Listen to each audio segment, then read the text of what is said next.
आज सकाळपासून किंवा रात्री उशिरापर्यंत जे काही संपर्क होत आहेत, कदाचित अजून 15 पूर्ण ताकदीचे पूर्ण क्षमतेचे उमेदवार राष्ट्रवादी काँग्रेस पक्षाकडून घोषित होण्याची शक्यता आहे.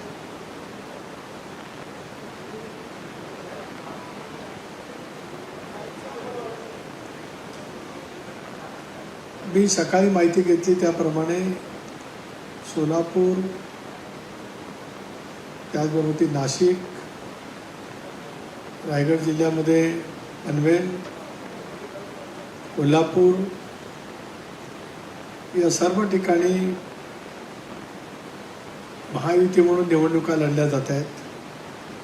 काही ठिकाणी शिवसेना आणि राष्ट्रवादी काँग्रेस पक्षाची युती आहे, काही ठिकाणी भाजप, शिवसेना, राष्ट्रवादी काँग्रेस पक्ष अशी युती आहे. वेगवेगळ्या ठिकाणी वेगवेगळी राजकीय परिस्थिती आहे याची जाणीव महायुतीच्या सर्वच वरिष्ठ नेत्यांना त्या ठिकाणी आहे. दीर्घकाळाच्या नंतर झालेल्या निवडणुका असल्यामुळे प्रत्येक राजकीय पक्षाकडे इच्छुक उमेदवारांची संख्या मोठ्या प्रमाणावरती आहे.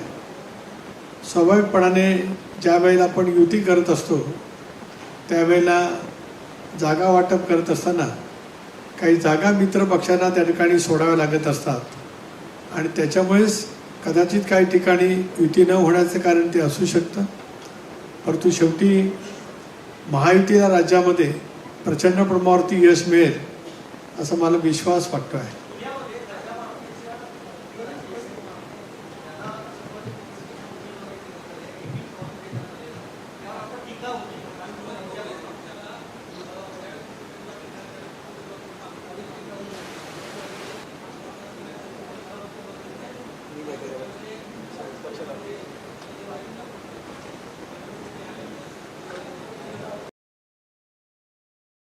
ची यादी रात्री पहाटे त्या ठिकाणी दादांच्याकडनं फायनल होत होती. सकाळपासून सुद्धा दादा बारामती हॉस्टेलला बसून त्या ठिकाणी या संदर्भामध्ये निर्णय घेत आहेत. पुण्याच्या उमेदवारीच्या वतीमध्ये माझ्याकडे आत्ता या ठिकाणी माहिती नाही आणि एक अधिकृत लिस्ट जशी आम्ही मुंबईला प्रसिद्ध केली तसं पुण्यामध्ये AB फॉर्म म्हणजे अधिकृत लिस्ट त्या ठिकाणी आहेच, योग्य वेळेला पक्षाच्या माध्यमातून त्या ठिकाणी प्रसिद्ध केली जाईल. मुंबईतला जो मुद्दा आपण या ठिकाणी मांडतात मी सुद्धा ती बाब तपासून घेईन, कारण मी परवा या ठिकाणी नव्हतो. काल मी आल्याच्यानंतर आम्ही इतर उमेदवारांच्या वतीमध्ये पूर्णपणाची चर्चा करून इतर ठिकाणी जे काही डावलले गेलेले उमेदवार आहेत की ज्यांनी पक्षासोबत येण्याचा निर्णय त्या ठिकाणी घेतला आहे त्यांची कर्तव्यवारी, त्यांचं काम त्या वार्डामध्ये मोठ्या प्रमाणावरती आहे, अशांना राष्ट्रवादी काँग्रेस पक्षाने उमेदवारी दिलेली आहे.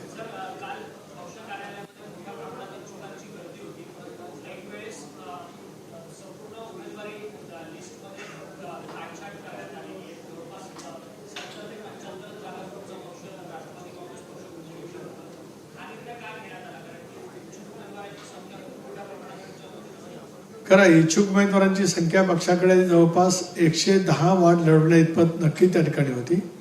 परंतु काल मी, आमचे राष्ट्रीय कार्याध्यक्ष आदरणीय प्रफुल्लभाई, मुंबईतील माझे सर्व सहकारी आम्ही एकत्रितपणाने बसलो होतो.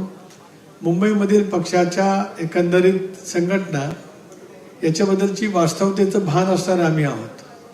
कार्यकर्ते स्वाभाविकपणाने उमेदवारी मागू शकतात, परंतु या सगळ्या परिस्थितीमध्ये मुंबईसारख्या महानगरपालिकेमध्ये कारण एक एक प्रभागाच्या मतदारांची संख्या मोठी आहे, अशा वेळेला त्या ठिकाणी नेमकी राजकीय परिस्थिती काय आहे त्याचा आम्ही आमच्या पार्लमेंटरी बोर्डामध्ये चर्चा केली आणि त्याच्यातून तो निर्णय त्या ठिकाणी घेतलेला आहे.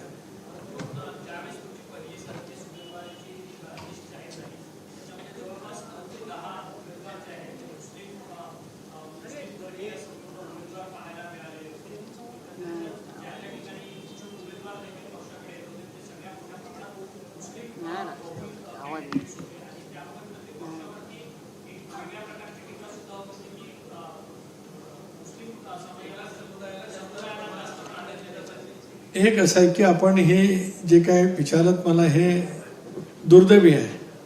मुंबई बहुभाषिक शहर आहे, बहुधर्मीय शहर आहे. आपण वेगवेगळ्या राजकीय प्रमुख राजकीय पक्षांची जर काही यादी पाहिलीत तर त्याच्यामध्ये सुद्धा सर्व समाजाचा सर्व धर्मियांचा समावेश त्या ठिकाणी आहे. मुंबईमध्ये आज ख्रिश्चन धर्मीय मोठ्या प्रमाणावरती आहेत, आंबेडकरी चळवळीवरती श्रद्धा असणारा वर्ग मोठ्या प्रमाणावरती आहे. काही जागा राखीव असतात. म्हणून मी म्हटलं की हिंदी भाषिक आहेत, उत्तर भारतीय आहेत, अशा वेळेला त्यांची निवड करणं काही अयोग्य आहे असं म्हणणं डॉक्टर बाबासाहेब आंबेडकरांनी दिलेल्या संविधानाच्या बद्दलच्या मूलभूत विचाराबद्दल शंका घेण्यासारखं त्या ठिकाणी होईल. राष्ट्रवादी काँग्रेस पक्षाचं काही ताकद असलेला एक विभाग आहे आणि ज्याच्यामध्ये आज त्या ठिकाणी विधिमंडळामध्ये आमचं प्रतिनिधित्व होतं. स्वाभाविकपणाने त्या ठिकाणी जागा, कारण एका विधानसभा मतदारसंघामध्ये 6 ते 7 नगरसेवक निर्वाचित होत असतात. आपण हेही पाहतो आहोत राज्यामध्ये आणि देशभरामध्ये काही लोकसभा मतदारसंघ हे विशिष्ट बहुल मतदारसंघ आहेत संबंध देशभरामध्ये. राज्यामध्ये सुद्धा तशा पद्धतीची एक भौगोलिक रचना आहे आणि त्याच्यामुळे त्याच्या अनुषंगाने सगळेच राजकीय पक्ष निर्णय घेत असतात. त्यामुळे माझ्या पक्षावरती असा आरोप होत असेल तर तो अनाठ आहे एवढंच मला सांगायचं आहे.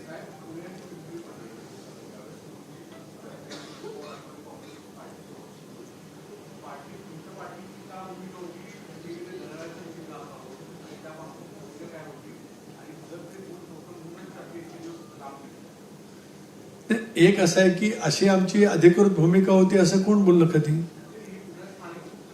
एक असं आहे स्थानिक पातळीवरचा एखादा कार्यकर्ता जर काय बोलला असेल, पक्षाचा पदाधिकारी बोलला असेल तर ती पक्षाची भूमिका होती असं मानणं चुकीचं ठरेल. पक्षाची भूमिका कोण मानतं? अधिकृत प्रदेशाध्यक्ष, राष्ट्रीय अध्यक्ष, की पक्षाचे अधिकृत प्रवक्ते ज्यांना पक्षाच्या वतीने बोलण्याचा अधिकार दिला ते. पदाधिकारी आपली भूमिका मांडू शकतात पण ती त्यांच्या परपुरती सीमित राहते. पक्ष म्हणून ती भूमिका नव्हती. राष्ट्रवादी काँग्रेस पक्षाने तशी भूमिका कधी घेतलेली नव्हती. एक खरं आहे की ज्यावेळेला निवडणूक होत असते ती निवडणूक जिंकण्यासाठी वेगवेगळ्या पद्धतीचं आपण राजकीय विचार त्या ठिकाणी करत असतो. तो विचार एखाद्या कार्यकर्त्याने मांडला पण याचा अर्थ त्यांनी काहीतरी अयोग्य केलं असं काय मी मानत नाही, कारण ती पक्षाची अधिकृत भूमिका नव्हती.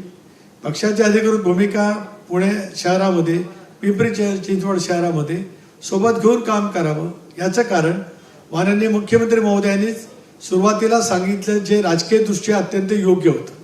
मुख्यमंत्री महोदयांनी राजकीय विश्लेषण करत असताना पुणा पिंपरी चिंचवड शहरामध्ये 2 प्रमुख राजकीय पक्ष आहेत, एक भारतीय जनता पक्ष आणि राष्ट्रवादी काँग्रेस पक्ष. हे 2 पक्ष युती म्हणून लढले तर विरोधकांना त्याचा फायदा होईल हे राजकीय विश्लेषण माननीय मुख्यमंत्री महोदयांनी मांडलं.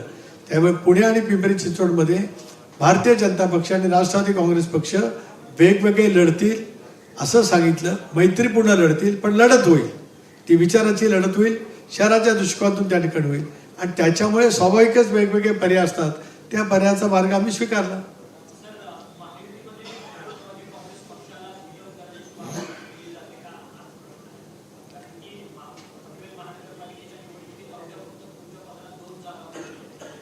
एकतर ज्या वेळेला युती होत असते त्याला पाठीमागच्या झालेल्या निवडणुकीमधलं संख्याबळ हे धरूनच युतीची चर्चा होत असते. पनवेल महानगरपालिकेमध्ये राष्ट्रवादी काँग्रेस पक्षाचे 2017 मध्ये ज्याला निवडणूक झाली एकत्रित राष्ट्रवादी काँग्रेस पक्षाचे 2 नगरसेवक निवडून आले. त्यातील एक आम्हासोबत राहिला, दुसरे होते ते आदरणीय पवार साहेबांच्या राष्ट्रवादी काँग्रेस पक्षामध्ये गेले. म्हणजे आता सिटिंग आमच्याकडे एकच होतं, एकाचे 2 झाले. ही मित्रपक्षाच्या मध्ये वाटप होत असताना हे सूत्र ठरलं जात असतं. जसं आम्ही सूत्र नगरपालिकेच्या निवडणुकीमध्ये केलं.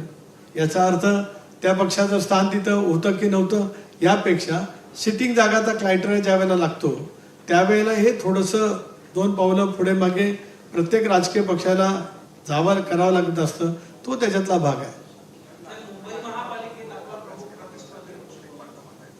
निवडणूक लढताना निवडणूक ही निवडणूक पद्धतीने होत असते. मुंबईमध्ये भारतीय जनता पक्ष शिवसेने एकत्रितपणाने लढत आहेत. महायुती म्हणून महत्त्वाचा एक भाग त्या ठिकाणी आहेच. राष्ट्रवादी काँग्रेस पक्षाने स्वतंत्रपणाचा लढण्याचा निर्णय त्या ठिकाणी घेतला. आता आपण हे बघू शकतो की राष्ट्रवादी काँग्रेस पक्षाने आम्ही ज्या वेळेला इंडियामध्ये सहभागी होण्याचा निर्णय घेतला त्याला आदरणीय पवार साहेबांच्या सोबत राहिलेल्या नगरसेवकांची संख्या अधिक होती, आमच्यासोबत आलेल्याची संख्या ही कमी होती आणि त्याच्यामुळे महायुतीच्या जागा वाटपांच्या मध्ये आम्ही त्या ठिकाणी योग्य पद्धतीने बसू शकलो नसतो. आणि त्याच्यामुळे ज्या ठिकाणावरती आम्ही लढतो आहोत तिथे यशस्वी होण्यासाठी आम्ही लढतो आहोत. नाशिक महापालिकेमध्ये मध्यरात्री माझ्याजवळ जी चर्चा झाली त्याप्रमाणे झिरवाळ साहेब, समीर भुजबळ आणि शिवसेनेचे प्रमुख नेते यांनी एकत्रितपणाने नाशिक महापालिकेमध्ये युती घोषित केलेली आहे.